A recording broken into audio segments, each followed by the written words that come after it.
இந்த நாளுக்குரிய ஆசீர்வாத வசனம் சங்கீதம் 97:8. உம்முடைய நியாய தீர்ப்புகளின் நிமித்தம் யூதாவின் குமாரத்திகள் களி கூர்ந்தார்கள். கட்டளை வசனம் 10.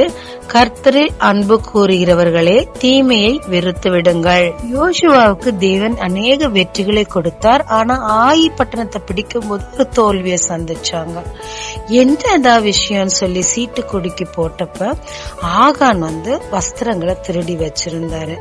அந்த ஆகான அங்கிருந்து எடுத்து போட்டதுக்கு அப்புறம் திரும்ப ஆயி பட்டணத்துக்கு போய் அதை ஜெயிக்கிறாங்க. ஆமாங்க, தீமையும் நன்மையும் ஒண்ணு கலக்க முடியாது. பாலோ எலுமிச்சம்பழமோ ஒண்ணு கலக்க முடியாது.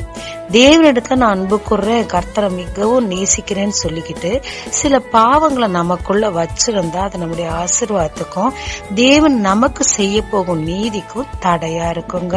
அதனால கர்த்தர்ட்ட அன்பு கூர்றோம்னா தீமையை விட்டு விலகணும். அப்போது கர்த்தர் நமக்கு நீதி செய்து நமக்கு சரியான நியாயத்திற்கு செய்வார். அப்ப நமக்கு அதிக களி கூறுதலும் மகிழ்ச்சியும் கொண்டாட்டமும் உண்டாகுங்க. ஜெபிக்கலாமாங்க.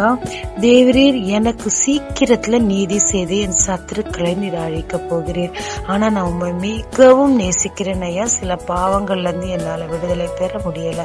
தீமை என்னிலிருந்து விட்டு விலக்க எனக்கு கிருபை தாரும். இயேசு மூலம் பிதாவே, ஆமென்.